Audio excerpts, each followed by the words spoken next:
There was a man in Harlan County, Texas, who had not smiled in so long that the crow's feet at the corners of his eyes had frozen there like cracks in dry earth, permanent and deep, carved not by joy, but by years of squinting into the hard sun and harder circumstances of a life that had asked too much and given back too little. His name was Amos Whitaker, and in the spring of 1883 he was 34 years old, broad across the shoulders, lean through the middle, and known throughout the county as a man who did not soften. Not for weather, not for hardship, not for the pleading eyes of neighbors who came to his fence line with their hats in their hands and their debts riding heavy behind their eyes. He was fair, everyone said that much. He paid what he owed and expected the same in return. He did not cheat, did not steal, did not drink himself sideways at the Dusty Bell Saloon the way that half the men in town seemed to find their particular religion on a Saturday night. But warmth, kindness that went beyond transaction. That was something Amos Whitaker had locked away years ago, and most folks had stopped expecting to find the key. The Whitaker Ranch sat on 340 acres of good grazing land west of the town of Caldwell Creek. It was not the biggest spread in the county, but it was one of the best managed. The fences were always sound. The cattle were fat and healthy. The barn was kept in better repair than most men kept their houses, its red paint touched up each spring without fail, the hinges oiled, the roof tight against the seasonal rains that came rolling in off the flatlands with a kind of biblical fury that had broken weaker men. Amos had two ranch hands, brothers named Dewey and Carl Pratt, who had worked for him for 6 years and had learned very quickly that the boss did not engage in idle conversation, did not welcome questions about his personal affairs, and did not require sympathy of any variety.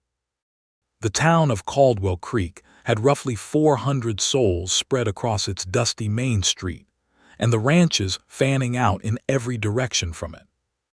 There was a general store run by a man named Horace Bly, a blacksmith named Ortega who did not speak much English but whose work needed no translation, a small schoolhouse that doubled as a church on Sundays, a doctor's office that sat next to the barber shop in a kind of hopeful proximity, and the Dusty Bell, which served as the town's social heartbeat whether anyone admitted it or not. The railroad had come through Caldwell Creek 2 years prior, in 1881, and with it had come a modest surge of new settlers, new commerce, and new complications. Henrietta Keene arrived in Caldwell Creek on the 1st of March, 1883, on the afternoon stage from San Antonio, with a battered leather trunk, a wicker basket, a very small amount of money that she was being extremely careful not to think about too directly, and absolutely no plan beyond the letter in her coat pocket from her late uncle's attorney, informing her that she had inherited a modest piece of property on the eastern edge of the county. She was 26 years old, with dark chestnut hair that she wore pinned up under a practical wool hat, green eyes that saw things in a very direct and unsentimental way, and a set to her jaw that told anyone looking that she had not come to Caldwell Creek to be rescued or accommodated but to work. She was not fragile. She was not soft. But she was not hardened the way that Amos Whitaker was hardened, because Henrietta's particular brand of toughness had something warm running through the center of it, something open and alive that years of difficulty had not managed to close off. Her situation was not simple.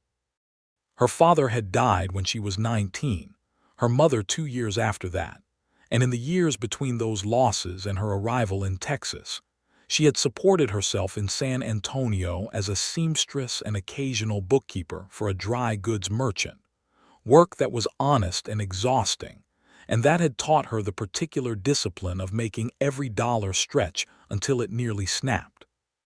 The property she had inherited, which had belonged to her Uncle Clement Keene, turned out upon inspection to be a small farmhouse in moderate disrepair, 20 acres of land that had been partially cultivated and then abandoned, and a collection of outbuildings including a chicken coop that needed a new roof, a smokehouse that was structurally sound, and a small paddock with a fence that had seen better decades. The attorney, a mild man named Mr. Finch, explained all of this to her in his office on her second day in town, with the cautious expression of a man who wanted to be honest, but also did not want to be unkind. He told her the property had value. He told her the land could be farmed or used for livestock. He told her that the neighboring ranchers and farmers were, on the whole, a decent sort, and that Caldwell Creek was a town that was growing, and that there were opportunities for a determined person. He did not tell her, because it was not his business to say so, that the nearest neighboring property was the Whitaker Ranch, and that between her 20 acres and Amos Whitaker's 340 acres, there was a shared fence line of roughly a quarter-mile, and that this fence had, over the years, become a kind of border that the late Clement Keene had mostly respected by simply never going near it. Henrietta spent her first 2 weeks at the property in a state of concentrated activity that left her no time for anything except working. She repaired what she could repair, cleaned what needed cleaning, made an inventory of what she had and what she needed, and began the careful process of establishing herself. She bought 6 laying hens from Horace Bly's store, a sack of feed, some vegetable seeds that were perhaps a little optimistic for the season, but that she intended to try anyway, and a small ewe lamb from a farmer named Grady Tilson who had a surplus of spring lambs and was happy to let one go for a fair price. The lamb was the thing that would change everything, though neither Henrietta nor Amos Whitaker knew that yet. She named the lamb Pearl, because the lamb was creamy white with a particular luminous quality to her fleece that struck Henrietta as the right kind of name to give something so small and new and trusting. Pearl was about 6 weeks old when Henrietta brought her home, healthy and bright-eyed, and full of the boundless confidence that very young animals carry before the world has had a chance to instruct them otherwise. For the first 3 weeks, Pearl did well. She had a section of the old paddock to herself, plenty of grass, fresh water, and Henrietta's company each morning and evening when chores were done. And then in the 3rd week of March, with a cold snap rolling in off the plains that brought a sharp wind and 3 days of gray sky, Pearl got sick. It came on quickly, the way illness comes to young animals. One morning Pearl was on her feet but clearly not right, her head low, her breathing slightly off, a dullness in her eyes that had not been there the day before. By the afternoon she was lying down and not interested in getting up, and by evening Henrietta was sitting in the paddock with the lamb's head in her lap, feeling the shallow rapid breathing under her palm, and trying to assess exactly what she was dealing with. She was not entirely without knowledge. She had grown up with animals, had watched her father tend to sick livestock, had some practical sense of what fever looked like and what pneumonia looked like in a small animal and how to distinguish between the two. But she was also aware of her limitations, and she was also aware that she had not the money to lose this lamb, not because the lamb was an enormous financial investment, but because Pearl represented the beginning of a plan, a small flock that Henrietta intended to build, wool and eventually mutton that would contribute to her living and give her land a purpose. She asked around. She went to Horace Bly's store the next morning before 7 o'clock and asked if anyone in the county had particular experience with sheep. Horace Bly was a sociable man who knew everyone's business and was generally reliable about it, and he rubbed his chin and thought for a moment, and said that the only person in a reasonable distance who had ever kept sheep successfully in this county was Amos Whitaker, who had run a small flock some years back before he switched entirely to cattle, and who was therefore the man most likely to know what was ailing her lamb. Henrietta asked what kind of man Amos Whitaker was, and Horace Bly's expression did a complicated thing that involved his eyebrows rising and his mouth pulling sideways in a way that communicated a great deal, without actually saying much. "He's a fair man," Horace Bly said carefully, "honest, knows his business better than anyone in this county.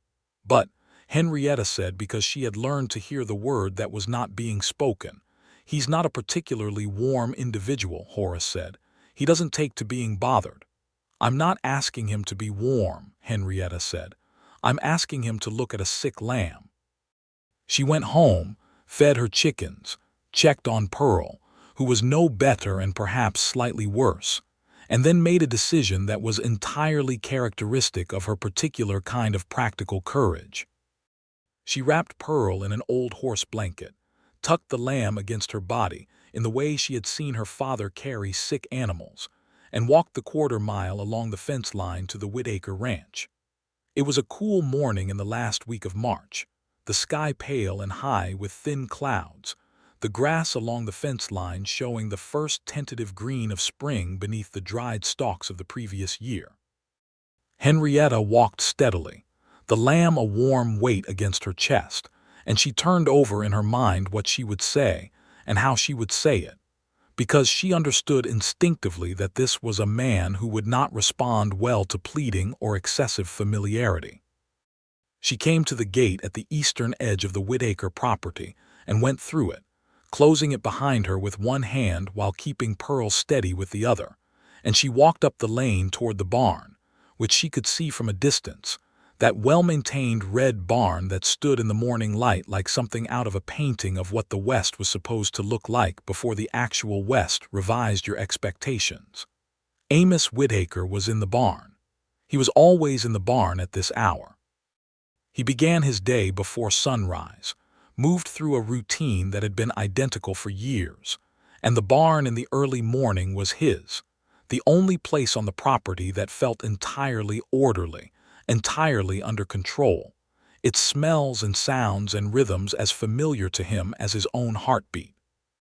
He was working on a piece of harness that needed attention when he heard footsteps on the hard-packed earth outside, the wrong sound for either of his ranch hands because both Dewey and Carl walked with a heavy boot drag that he had learned to identify without looking up, and these footsteps were lighter, more deliberate, and completely unknown. He turned around. Henrietta Keene was standing in the open barn door, a horse blanket bundled against her chest, green eyes taking in the barn with the frank assessing look of a woman who was evaluating a situation rather than reacting to it.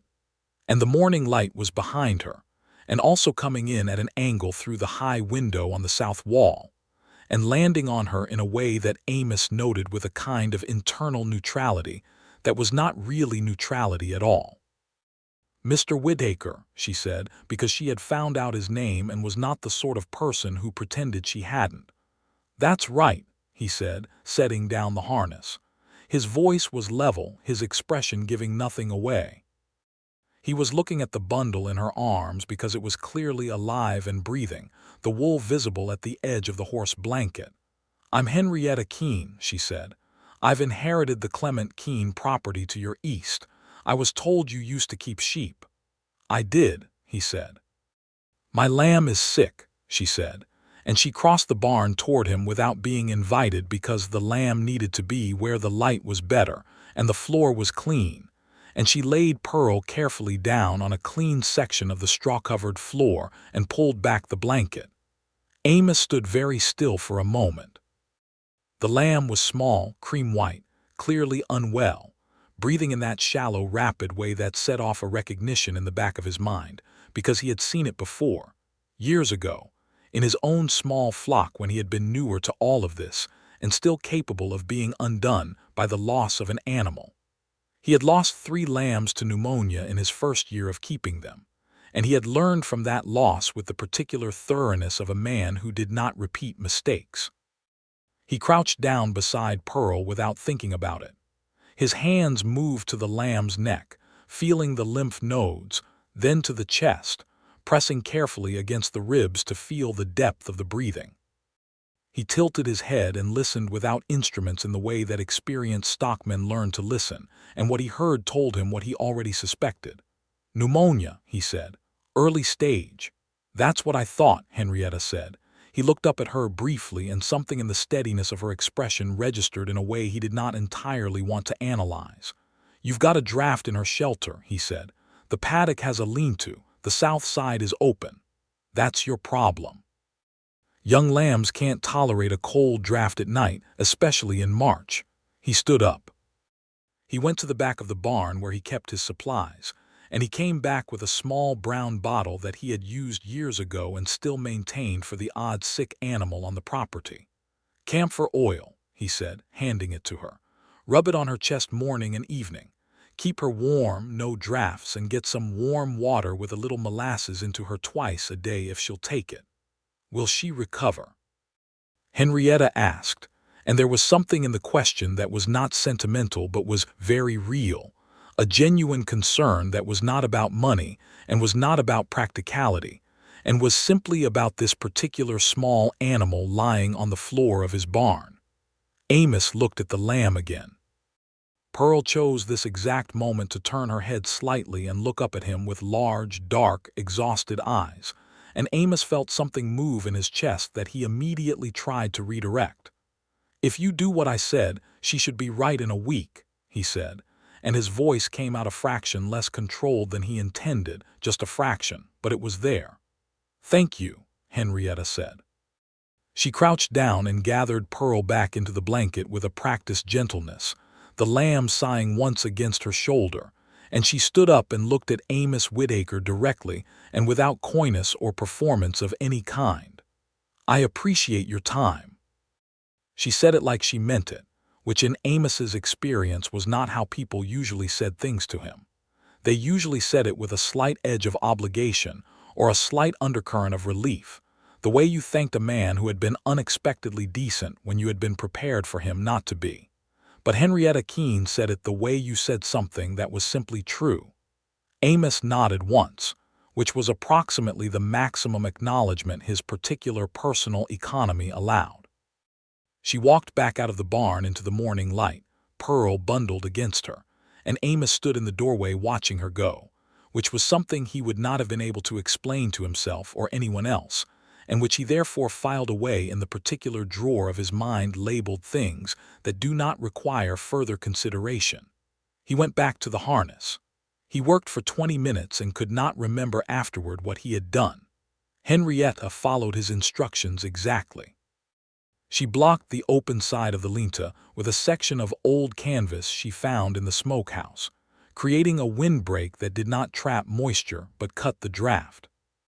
She rubbed the camphor oil on Pearl's chest morning and evening, sitting in the straw with the lamb settled in her lap, talking to her in the low, even voice she used for animals because she had found it worked better than silence. She mixed the warm water and molasses and coaxed Pearl to drink it with a patience that was considerable. On the 4th day, Pearl stood up. On the 6th day, Pearl was eating grass again, moving around the paddock with a tentative but genuine interest in being alive. On the 7th day, Henrietta went back to Amos Whitaker's barn. She brought a jar of preserves that she had found among her uncle's stores in the smokehouse, blackberry preserves that were from the previous year but were still good, and she held them in one hand as she knocked on the barn door frame with the other, because she had found him in the barn the first time, and suspected this was where he spent most of his mornings. He was there, working on something at the wooden workbench along the barn's south wall, and he turned at the sound and his expression did not change, but there was a very slight adjustment somewhere in it, a very slight opening, as if a window had been unlocked but not yet pushed up. "Pearl is well," she said. "Your treatment worked." He nodded once. "I brought you these," she said, holding out the preserves. "They're from my uncle's smokehouse, blackberry. It seemed like the right thing to do." He looked at the jar for a moment. Then he crossed the barn and took it from her, and their fingers did not touch in any dramatic way, but there was a proximity to the exchange that neither of them commented on. "You didn't need to do that," he said. "I know I didn't need to," she said. "I wanted to." He set the jar on the workbench and looked at it for a moment. "How's the paddock fence?" he said, and the question was entirely practical and also entirely not. "The west section is low," she said. "I've been meaning to restring it." "I've got wire," he said, "and a spare stretcher." "I'm not asking for—" "I know you're not asking," he said, and his voice had that same quality her own had had, the quality of saying something that was simply true. "The fence line is half mine by proximity. If your animals get through, they're on my grazing land." It was the most practical and least romantic reason to help someone with their fence that it was possible to construct, and they both knew it, and neither of them said anything about the fact that they both knew it. She came by on Saturday morning with a pair of work gloves, and he came with the wire and the stretcher, and they worked the west fence line together for 3 hours in the mild April sun. He worked with an efficiency that was almost beautiful to watch, not showy, not performative, just the clean economy of a man who had done physical work all his life and knew how to make every movement count. She matched his pace without needing to be told where to stand or when to hold the wire taut, because she had grown up watching this kind of work and had done some of it herself, and there was a wordless coordination between them that should have required more negotiation than it did. Dewey Pratt saw them from a distance as he was moving cattle in the adjacent pasture, and he stopped and stared for a full 30 seconds before catching himself, because in 6 years, he had never seen Amos Whitaker working alongside anybody except him and his brother, and the sight of it was strange enough to require a moment of adjustment. At midday, Henrietta offered him water from the canteen she had brought, and he took it and drank and handed it back, and they stood looking at the repaired fence line with the same quiet satisfaction that honest work produces in honest people, and the April light was warm on the new grass, and there were red-winged blackbirds in the scrub at the fence's edge, and it was, by any reasonable measure, a very good morning. "Why did you stop keeping sheep?" she asked. He was quiet for a long moment, the kind of quiet that was not hostile but was simply him deciding whether and how to answer. "Lost the flock to a bad winter 3 years back," he said. 12 animals. Didn't see the point in rebuilding what the weather could take away again. "So you let it make the decision for you," she said, not unkindly but directly. He looked at her, and this time the look was longer than the previous ones, as if he was recalibrating something. "I made the decision based on available information," he said. "Available grief, maybe," she said, and then immediately looked at the fence line as if she regretted saying it. But he did not tell her she was wrong, which told her she was right, and they gathered up the tools in silence that was not uncomfortable and walked back toward the border of their respective properties. And at the gate he stopped, and she stopped, and they stood for a moment on either side of the fence line that separated his 340 acres from her 20. "You planning to grow the flock?" he said. "If Pearl continues well, yes," she said. "I'd like 4 or 5 ewes by fall." He nodded. "Grady Tilson has good breeding stock. Tell him I sent you and he'll give you a fair price." "Thank you," she said. And again it was the simple kind, the true kind. And again it did something very small and very significant to the expression on his face that he controlled almost completely, but not quite. She went back to her property, and Amos Whitaker walked back to his barn, and Dewey Pratt, who had been close enough to watch the last part of this from behind the fence post, he had been very busily not leaning against, exchanged a look with his brother Carl that communicated a great deal in the shorthand that brothers who work closely together develop, a look that essentially said, "Well, now." April moved into May, and May moved slowly into summer, and during those weeks something was happening between Amos Whitaker and Henrietta Keene that was too gradual and too organic to be called courtship in any traditional sense, and too intentional to be called anything else. It was built out of small things. A fence repaired together. A conversation at the gate on a Tuesday evening when she had been checking her property line, and found him doing the same from his side, and they had talked for 40 minutes about the dry spring, and whether the creek that ran along the northern edge of both their properties would hold through summer. A conversation that began as a practical discussion about water rights and became something else entirely without either of them acknowledging the transition. She began bringing eggs on Thursdays because her hens were laying more than she could use, and she had started selling the surplus to Horace Bly's store, but 12 eggs a week went to the Whitaker ranch because, she told herself, it was a neighborly thing to do. He began leaving her things in return, without announcement or ceremony, things he had clearly made or repaired or sourced specifically for her. A section of new cedar shingle that she found propped against her smokehouse with a note in a spare, clear handwriting that said only for the coop roof, and which was cut to exactly the right dimensions. A bottle of sheep dip from the feed merchant in town with no note at all, which was somehow more communicative than a note would have been. A jar of his own pudding up from the previous fall, pickled green beans in a clear glass jar, left on her porch without ceremony. She put the pickled beans on her supper table and ate them slowly and thought about the kind of man who puts up his own food in the fall and leaves it for his neighbor without saying anything about it, and the thinking took longer than she expected. His ranch hands Dewey and Carl were aware of all of this with the total awareness of men who had nothing much else to focus on, and their commentary between themselves was extensive and deeply satisfied, because they had long worried about Amos Whitaker in the particular way that people worry about someone they care about who has sealed themselves off from the world, and this new development seemed to them both hopeful and also, frankly, entertaining. In June, Amos Whitaker did something unprecedented. He rode over to her property on a Sunday afternoon, which was the one day he did not require himself to work from sunup to sundown, and knocked on her door.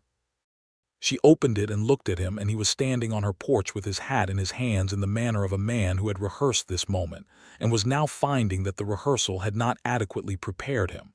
"There's a social at the schoolhouse on Friday evening," he said. "The town puts one on in early summer, music and supper." She waited. "I thought you might want to go," he said.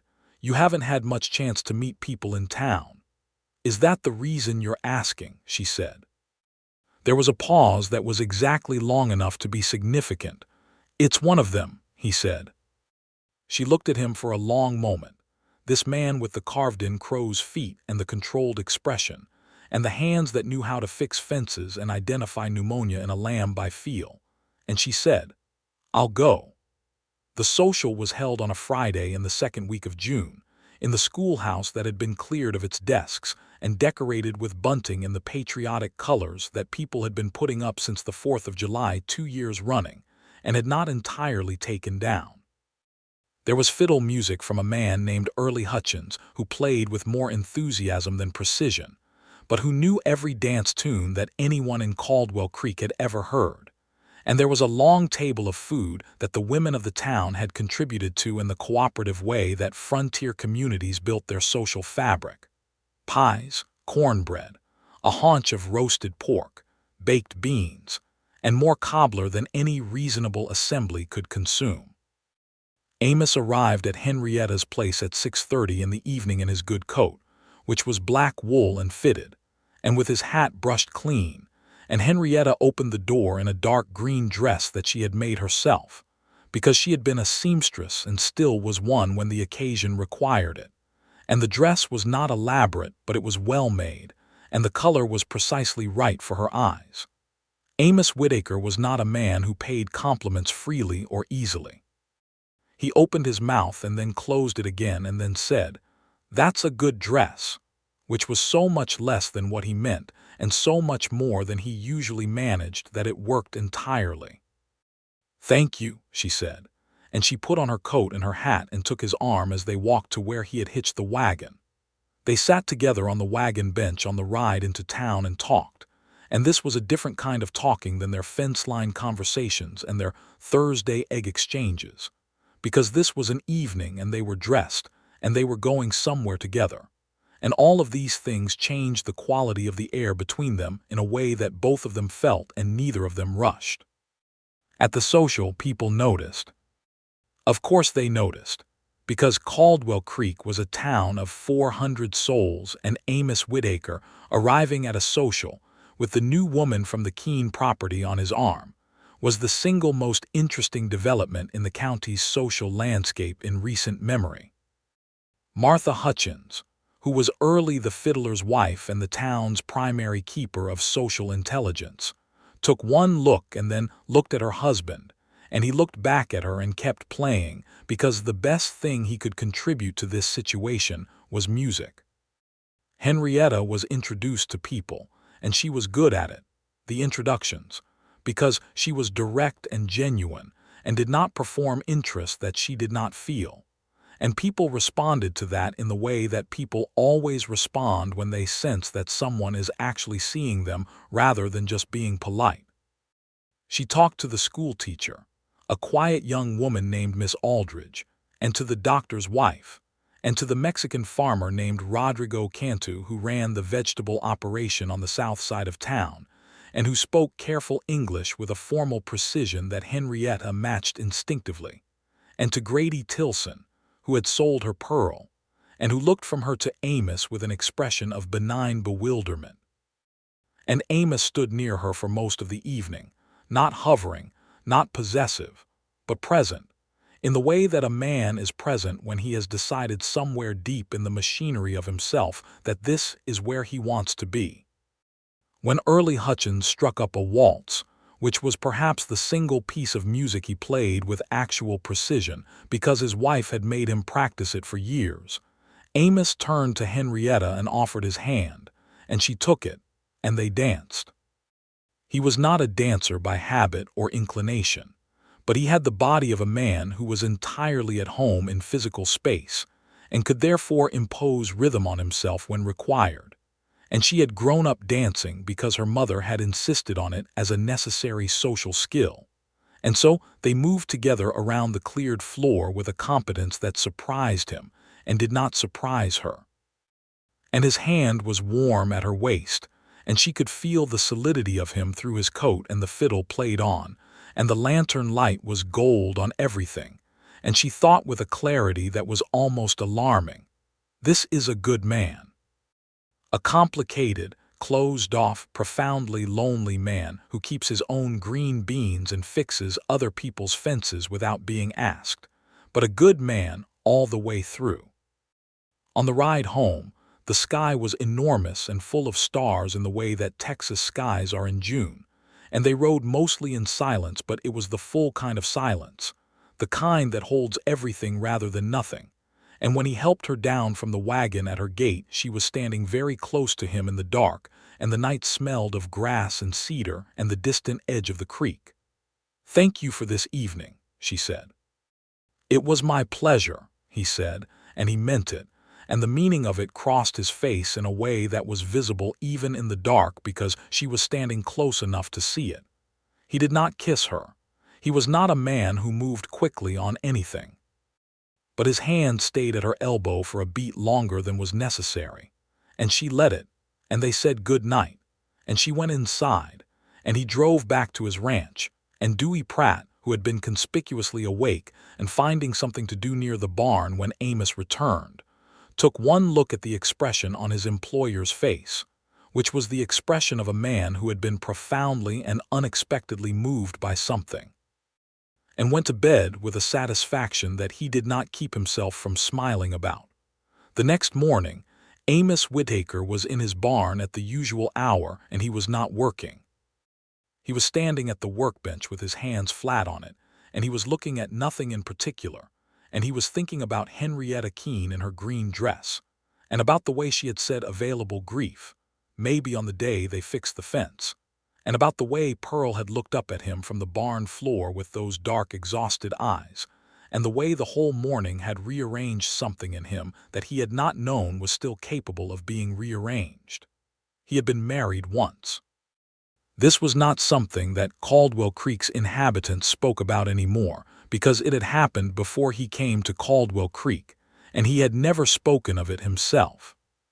Her name had been Clara, and she had died in the winter of 1878, of a fever that came on suddenly and was done in a week and a half, 3 years after they married, and Amos had buried her on the ranch they had shared in New Mexico, and then sold the ranch and come east into Texas, and bought the Caldwell Creek property and built himself back up from the ground.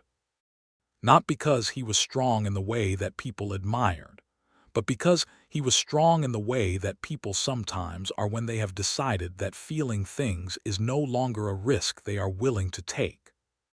He had been 34 years in the world, and he had been certain, in the way that grief sometimes makes a person certain of the very worst conclusions, that the part of him that could love a person was essentially done. Not gone exactly, but done. Retired.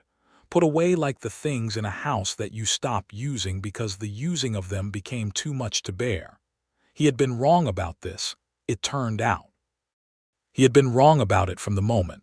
A woman appeared in his barn door with a sick lamb wrapped in a horse blanket and green eyes that looked at his barn the way a person looks at a thing they are evaluating honestly.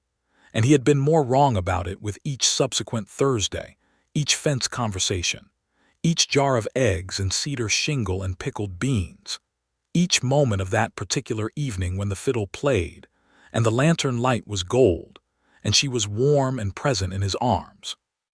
He picked up the harness he had been working on for what felt like several weeks now and put it down again.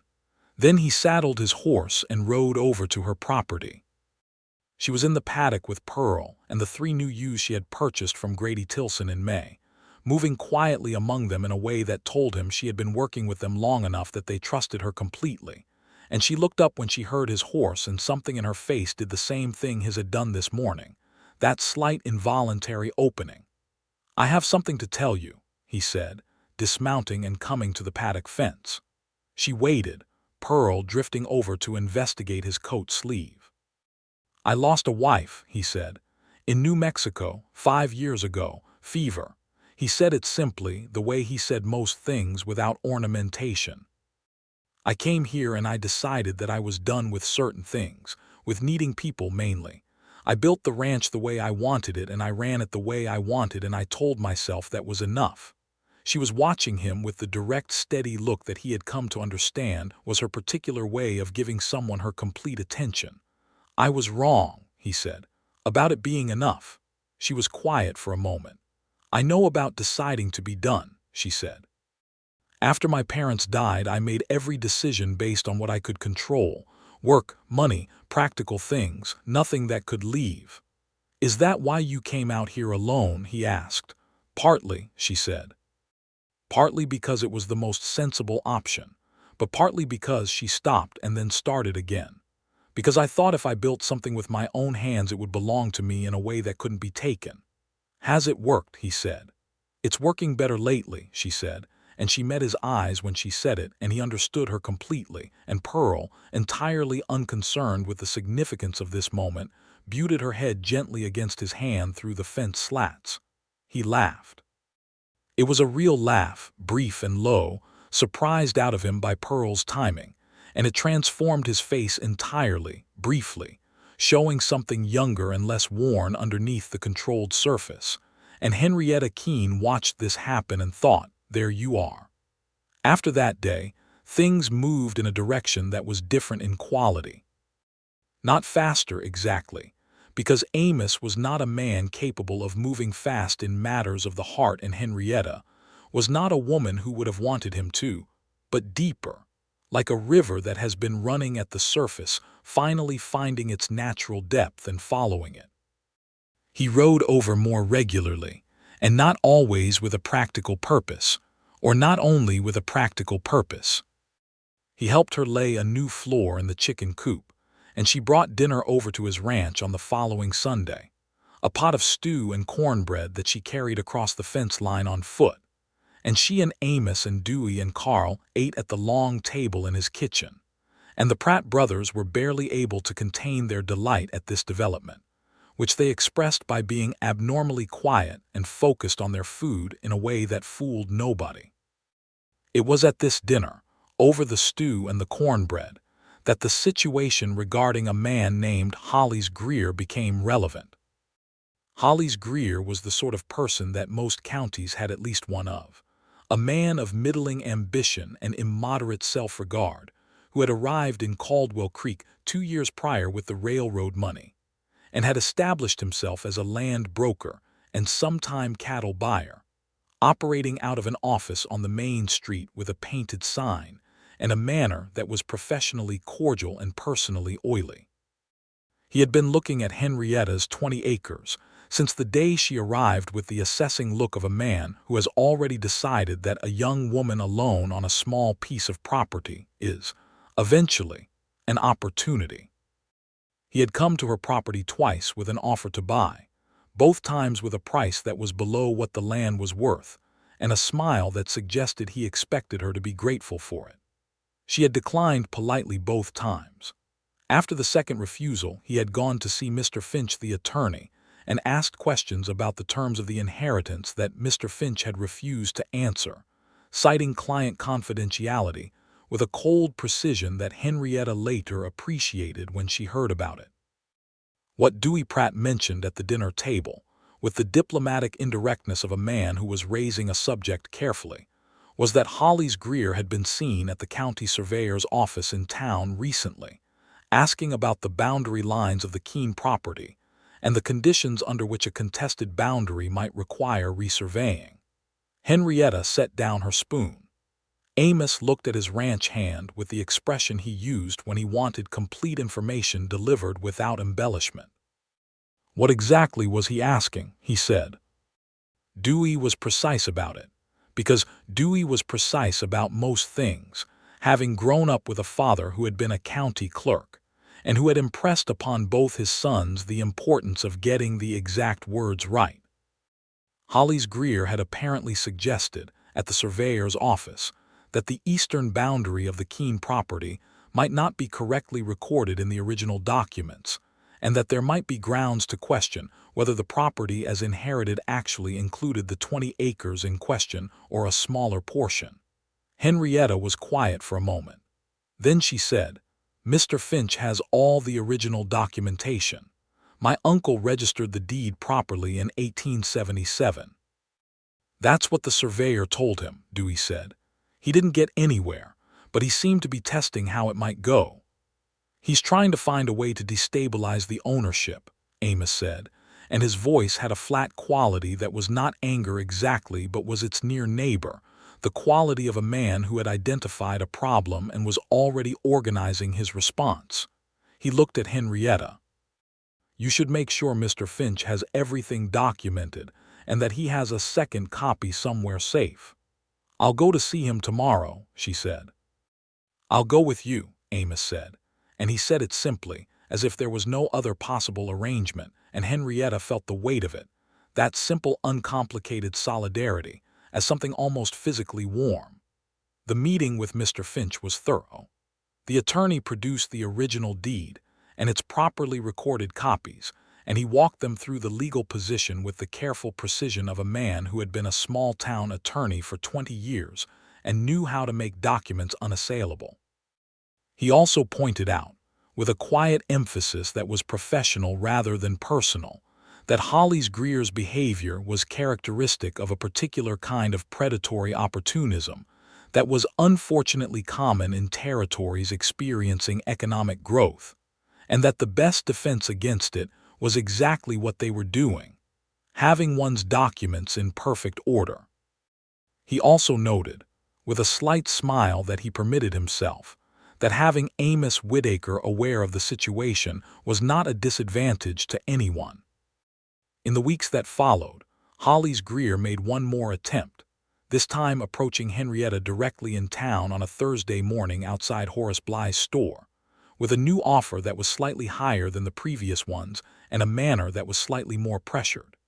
He stood too close and smiled too much, and said the words reasonable investment and practical decision several times in a way that was designed to suggest that the intelligent and sensible choice was the one that benefited him.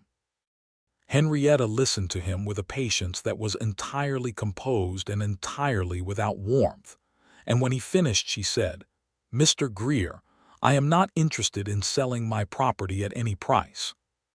I am building something there. I expect to be building it for a very long time."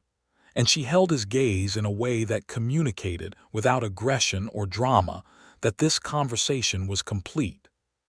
Hollis Greer looked at her for a moment and then looked past her shoulder to where Amos Whitaker, who had driven her to town that morning, and who had been buying supplies at the hardware merchant across the street, was now standing at the corner of the building watching the exchange with the particular quality of stillness that large, capable men sometimes employ instead of action. Greer left. He left town entirely, in fact, 2 months later, having determined that the prospects in Caldwell Creek were not as promising as he had initially supposed, and Henrietta watched his departure with a satisfaction that was quiet and thorough. The summer of 1883 was the best summer that Caldwell Creek had seen in several years, warm but not punishing, with regular rains that kept the creek full and the grass good and the cattle fat. Henrietta's garden came in better than she had hoped, the late-planted vegetables catching the mild summer and producing generously, and her flock of 4 ewes and Pearl occupied the paddock with an air of settled contentment that she found genuinely pleasing to look at every morning when she came out to do her chores. She and Amos had developed a rhythm together that felt as natural and as carefully built as the fence between their properties. He rode over on Sundays and sometimes on Tuesday evenings. She brought eggs on Thursdays and sometimes stayed to eat with him in the evenings when the work of the day allowed it. They talked about everything: the ranch, the farm, the animals, the town, the territory, the things they had read because both of them read, and this turned out to be something they had not expected to have in common, and which they both found a particular pleasure in discovering. He had a small shelf of books in the parlor of the ranch house that he had been acquiring for years from a bookseller in San Antonio, who sent catalogs twice annually, and she had brought a dozen books with her from San Antonio that she kept on the table beside her bed, and they exchanged books and argued about them with a liveliness that was unlike most of the other conversations they had because it was the one context in which neither of them was being careful. He lent her a copy of a collection of stories that he had ordered the previous year, and she returned it 2 weeks later with a note tucked inside it that contained 3 sentences of commentary that were so precisely right about the things she had liked best in the stories that he read the note 3 times. In August, Henrietta sat on her porch in the evening and tried to examine her own situation with the practicality she applied to everything else, and what she found when she looked honestly was this: she was in love with Amos Whitaker.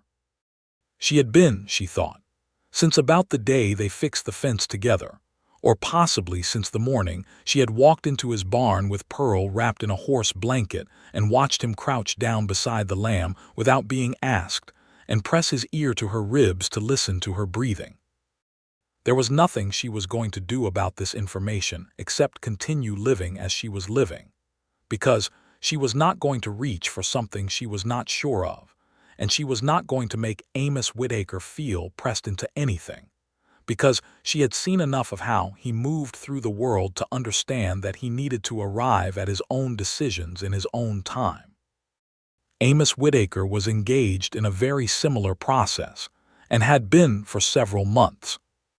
He was sitting on the east porch of his ranch house on an evening in late August, watching the light fade over his pasture, and he was aware that what he felt about Henrietta Keene was not a thing that could be managed or reduced to practical terms, and that the particular quality of discomfort he experienced on the evenings when he did not see her was exactly the inverse of the particular quality of ease he experienced when he did.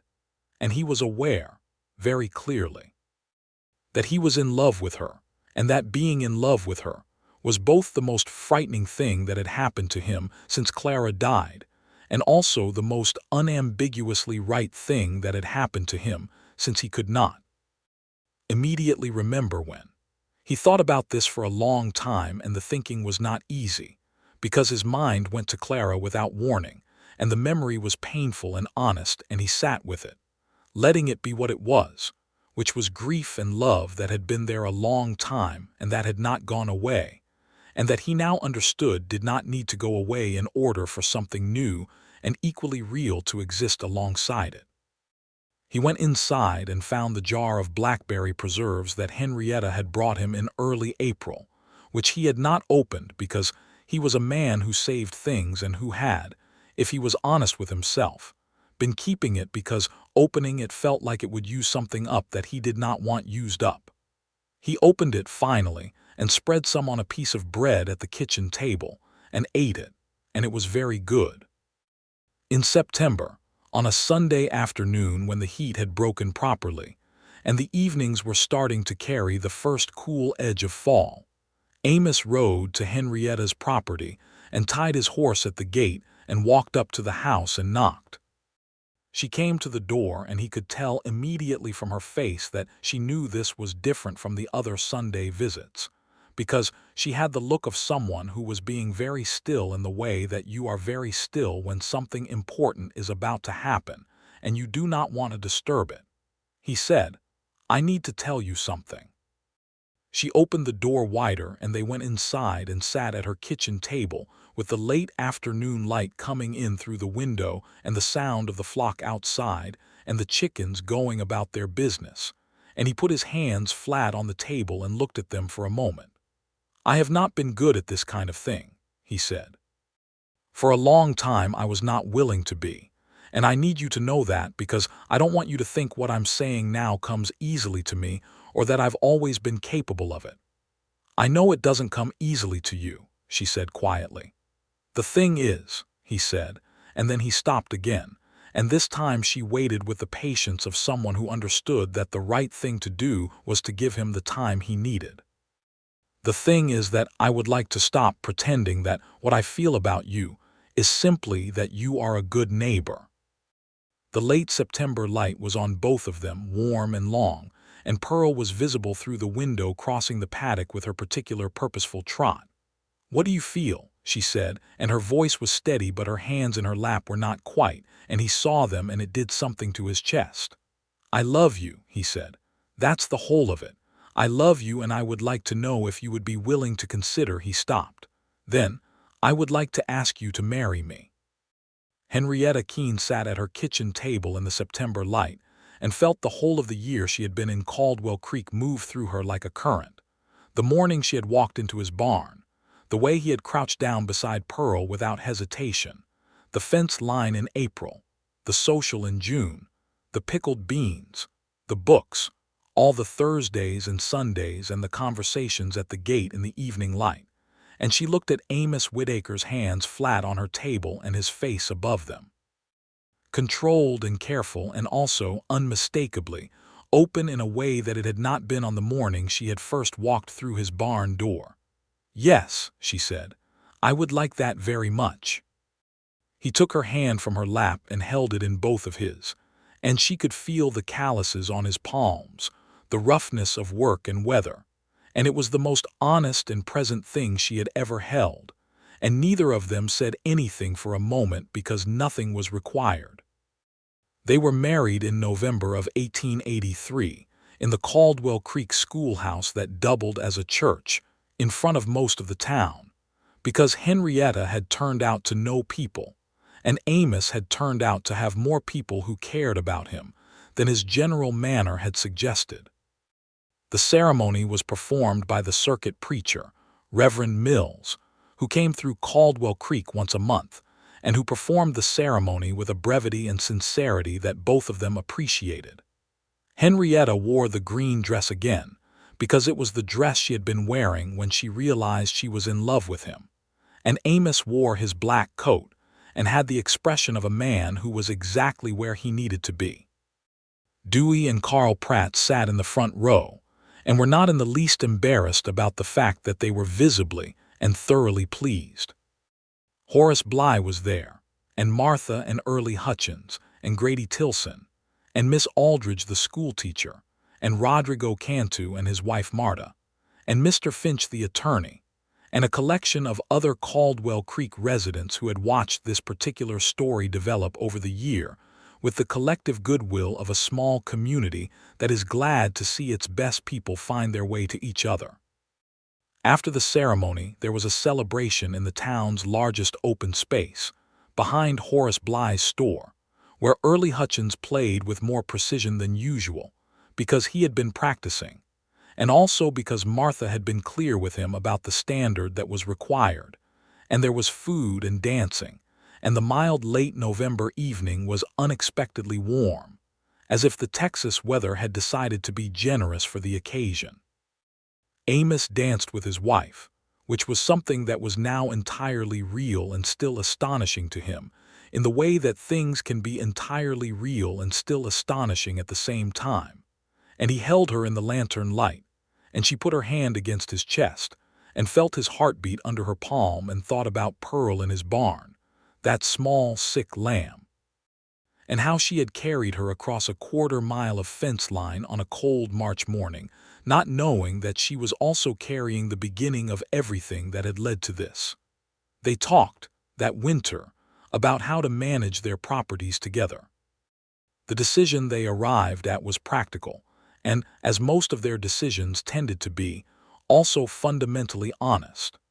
They would keep both properties working, combining the Keene land with the Whitaker land as effectively managed units, rather than merging them into a single operation that might sacrifice what each of them had built individually.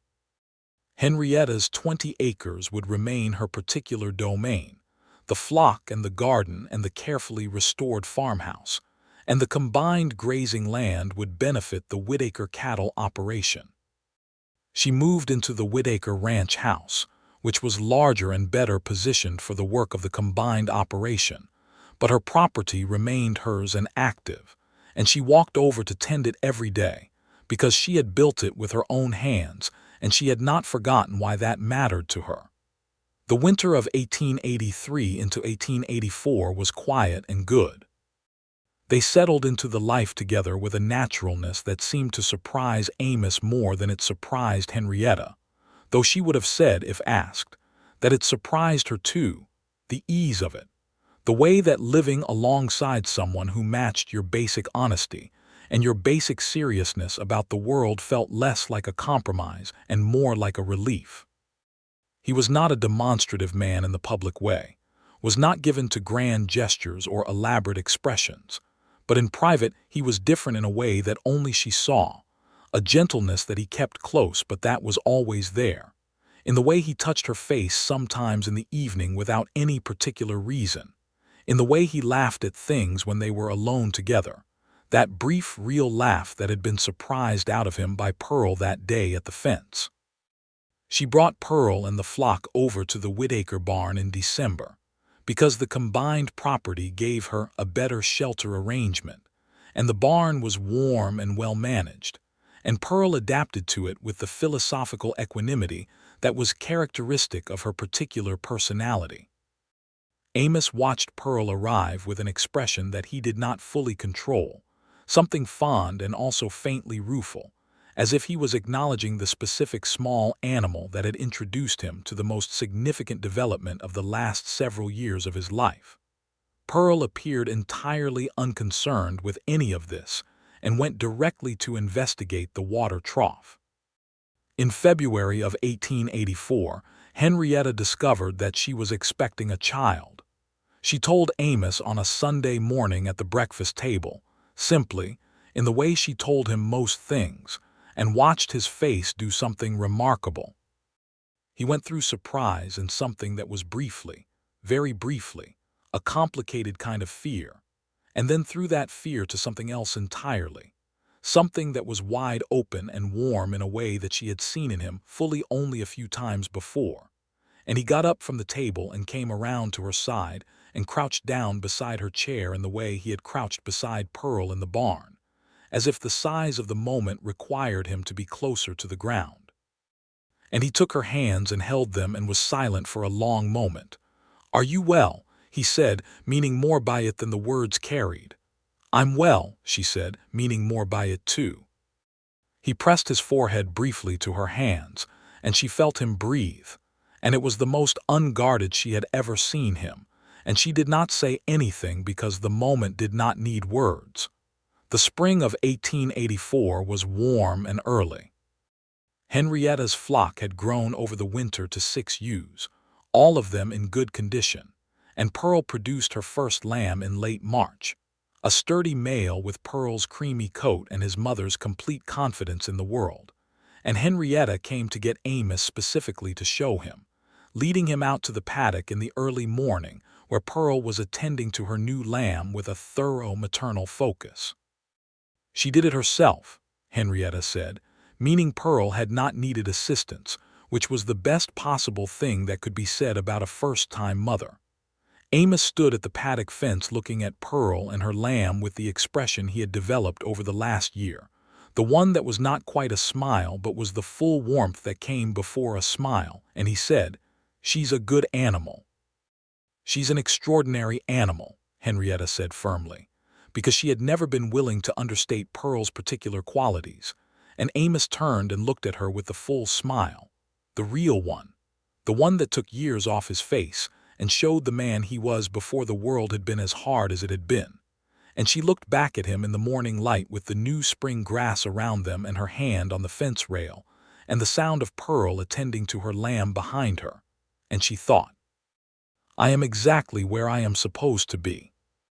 Henrietta also brought in a modest but steady income from the wool she was producing, and Amos had helped her establish a relationship with a merchant in San Antonio who bought quality wool at fair prices. And by the summer of 1884, this had become a small but solid part of the ranch's income. Something that Henrietta took a particular satisfaction in because it was a thing she had built from 20 acres and one sick lamb in a morning when she had walked through a stranger's barn door and refused to leave without help. There were other threads in the life of Caldwell Creek that wove through their days that year and gave the world around them texture and complication. The railroad's arrival had brought with it both opportunity and displacement, and some of that displacement fell on the Mexican farming families like the Cantus and the Hidalgos who had been on their land for decades, in some cases, and who found themselves dealing with legal pressures and boundary disputes that were different in kind from what Holly's Greer had attempted with Henrietta. Because they were backed by institutional weight that Henrietta's Anglo ownership had been able to resist more easily than theirs could.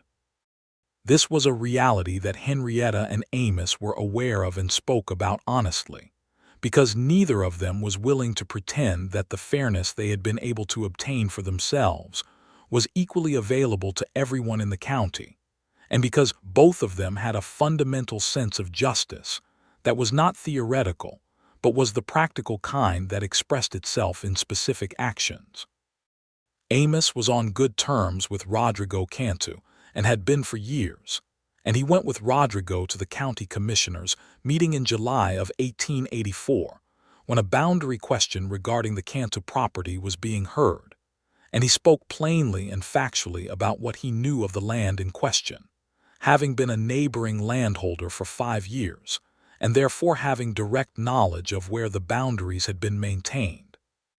And his testimony was given the weight it deserved, because Amos Whitaker was known to say only things he was certain of.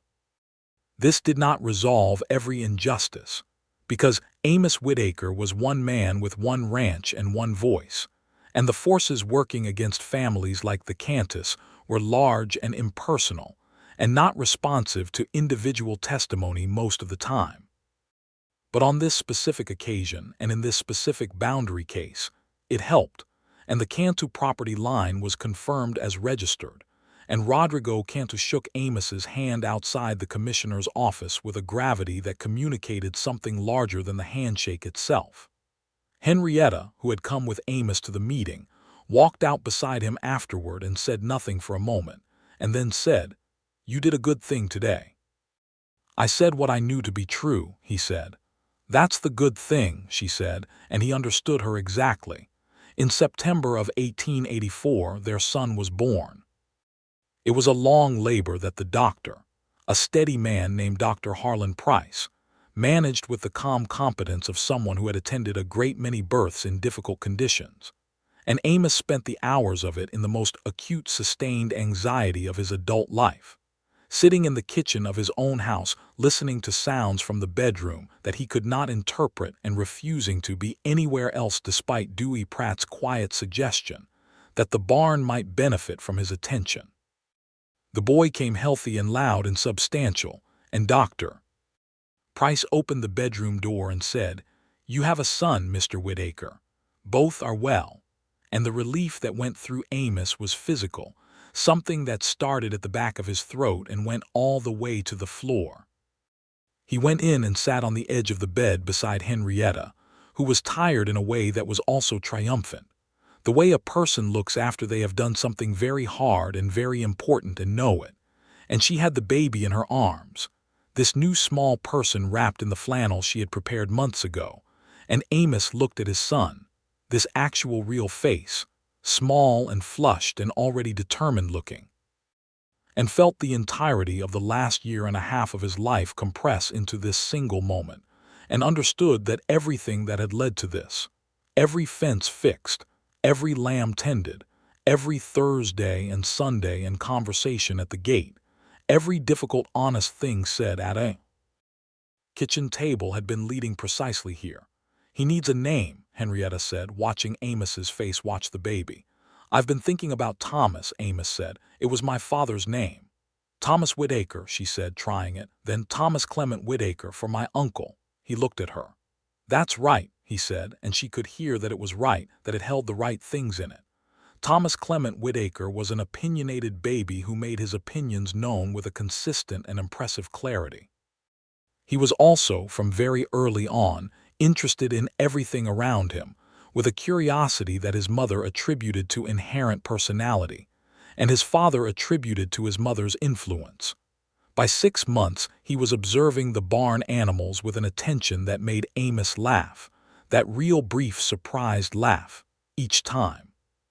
Pearl, who was now a proven and reliable ewe with her second lamb born in the spring of 1885, seemed to have a particular patience for the baby when Henrietta brought him to the paddock, which was often because the fresh air did them both good and because Henrietta was not the kind of woman who stopped running her farm because she had a child.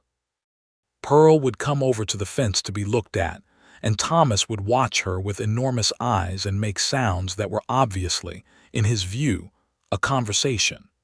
The year 1885 moved forward in the good way, the way that years move when the work is honest and the people doing it are in the right place. There were hard things in it, as there always were in the hard country. A dry August that tested the creek, a broken wagon axle that required a week's worth of unplanned work, a brief illness in the cattle herd that Amos caught early and contained before it could spread, because he was the kind of man who caught things early and because Dewey and Carl were the kind of hands who paid attention. But none of these things were beyond managing, and the managing of them was done with the resource of 2 capable adults who had learned to work together with the same wordless efficiency they had first found on a fence line in April of 1883. In the fall of 1885, Henrietta expanded the flock to 10 ewes and entered into a formal wool contract with the San Antonio merchant, which secured a price for 3 years and gave the operation a stability that let them plan forward in a way that felt solidly real.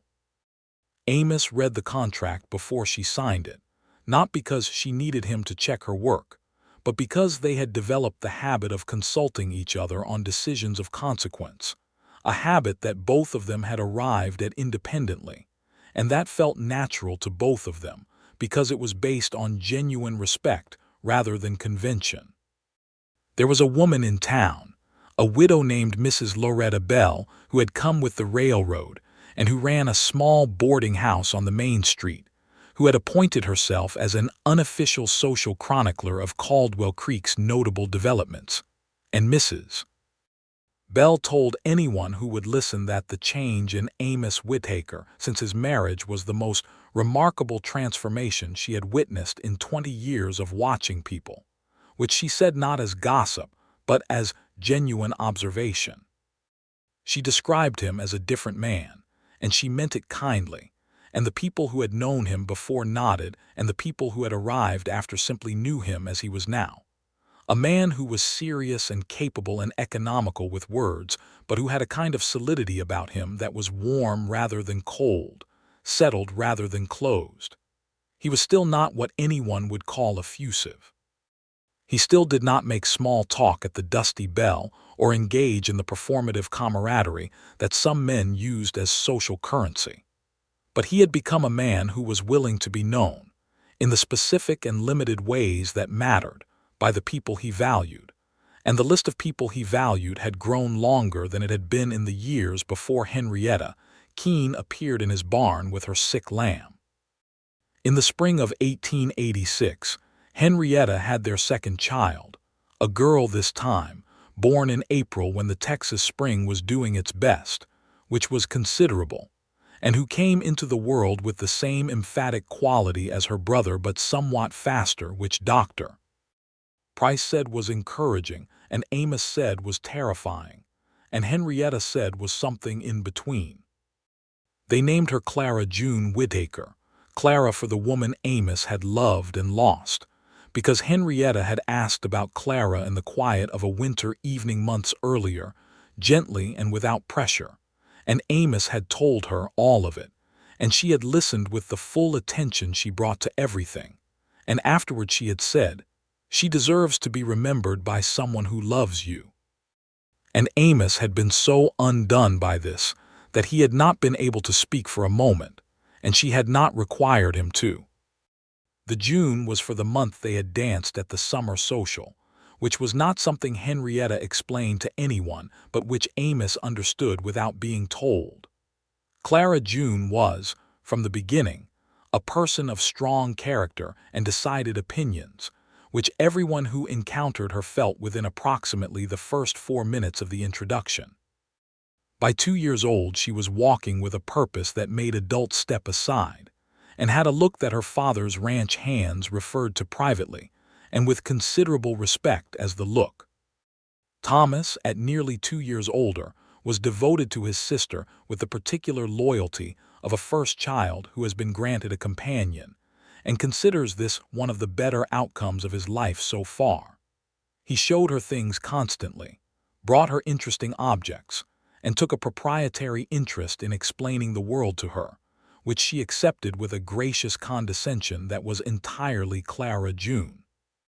Amos watched his children with an ongoing wonder that he managed in the same way he managed his strongest feelings, quietly, internally, and with a depth that was not visible from the outside except to the person who knew exactly where to look.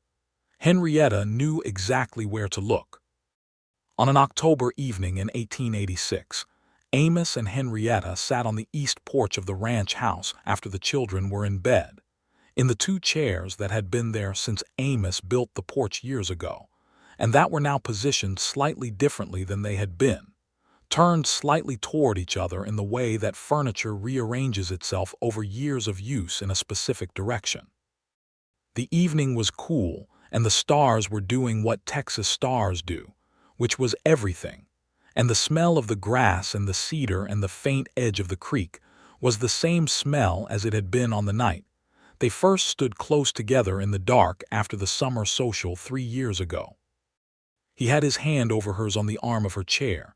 They had been talking, and then they had stopped talking because the evening did not require words and the silence was the full kind.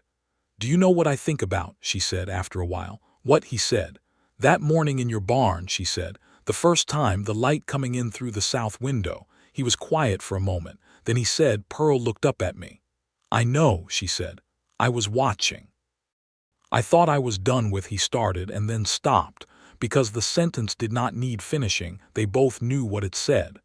"So did I," she said. "And then there was this lamb." He turned his hand over under hers and held it properly, his fingers through her fingers, and she leaned her shoulder into his, and they sat in the October evening with 3 years of built life around them and 2 sleeping children in the house and a flock of 10 ewes in the barn and the sound of the creek in the near distance, and it was nothing dramatic. It was just the full weight of a real life, built out of hard work and honesty, and the particular courage of 2 people who had each decided at some point that they were done with needing anyone, and who had both been conclusively proven wrong by a 6-week-old lamb with pneumonia on a cold March morning. Pearl lived to be 11 years old, which was a very good age for a ewe, and she produced reliable lambs every spring until her 7th year, and remained a presence in the Whitaker barn paddock with a personality that never diminished. Thomas, at 8 years old, could tell you everything about sheep husbandry that his mother had taught him over the years, and Clara June, at 6, had already demonstrated that she had her father's ability to assess an animal's health by observation alone, which Amos noted with a particular satisfaction. The Whitaker Ranch continued to expand and improve through the late 1880s, adding a second grazing pasture when a neighboring property came up for sale in 1887, and continuing to develop the wool operation alongside the cattle in a combination that gave the ranch a resilience that purely single-operation ranches in the county could not match when markets shifted. Amos was known throughout Harlan County by 1888 as one of the most respected ranchers in the territory, not because he sought that reputation, but because he simply continued doing what he had always done, doing it well and doing it honestly, and now doing it with a partner who matched him in every way that counted. Henrietta became, in those years, a known figure in Caldwell Creek in her own right, not merely as Amos Whitaker's wife, but as a person whose opinion on practical matters was worth having, and whose presence on any committee or in any room raised the quality of what happened there. She served on the school board starting in 1887 because Miss Aldridge had asked her directly, and because she believed the school mattered, and she was on the committee that organized the annual social that she and Amos still attended every June, because it was theirs and they had never stopped going. On the 6th anniversary of their first meeting, which was to say the last week of March in 1889, Amos came to the barn in the early morning in his usual manner, and found that Henrietta was already there, had been there for perhaps an hour, sitting in the straw with Pearl's newest lamb, a small female with her grandmother's cream coat, in her lap. Pearl herself was standing close, doing her maternal supervision, and the barn was warm and smelled of hay, and the morning light was coming in through the south window at the angle that it came in at this time of year, which was the same angle it had come in on that morning in March of 1883, when Henrietta had stood in the doorway with a sick lamb in her arms and changed everything. Amos stopped in the doorway. He looked at his wife and the lamb in her lap and Pearl standing close and the morning light, and he felt the whole 6 years of it, all at once, the way time sometimes compresses when you are in a place that holds all of it. Henrietta looked up and saw his face and knew what he was feeling because she was feeling it too. "Same light," she said. "Same barn," he said. "Different lamb," she said. He came into the barn and sat down in the straw beside her, which was something that Amos Whitaker, man of absolute personal propriety and neat habits, would never have done 6 years ago and did now without thinking about it, because the straw was where she was and the straw was therefore where he would be.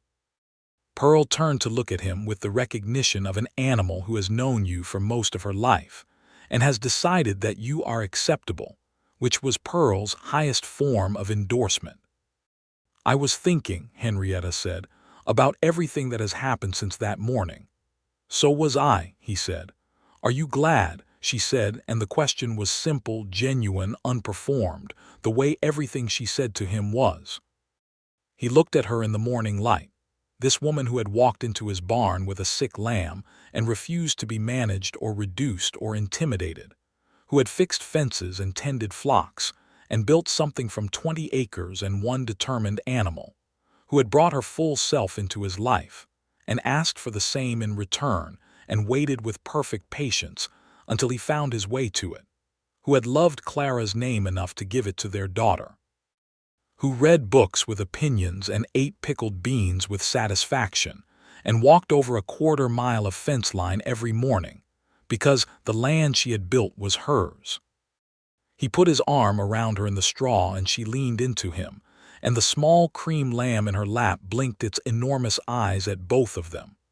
"More than I knew it was possible to be," he said, which was exactly what he meant, and which she understood exactly and which was, after everything, the complete truth. Outside the barn, Thomas and Clara June were crossing the yard toward the morning's chores, their voices carrying in that clear way that children's voices do in the early morning air. Thomas explaining something to his sister with the earnest thoroughness that was characteristic of him. Clara June listening with the selective attention that was characteristic of her. The two of them moving together through the good spring morning, through the life that had been built out of all of it. Out of honesty and work and a sick lamb, and a man who had not smiled in years, and a woman who walked through strangers' barn doors, and refused to take no for an answer from the world. Pearls shifted in the straw and settled closer, and the morning light moved through the south window and landed on everything with the same warm particularity it had 6 years ago. And Amos Whitaker, who had once been known throughout Harlan County as the man who could not be softened, held his wife and his granddaughter of a lamb in a barn that smelled of hay and spring, and was thoroughly, completely, and entirely finished with being anything other than exactly this.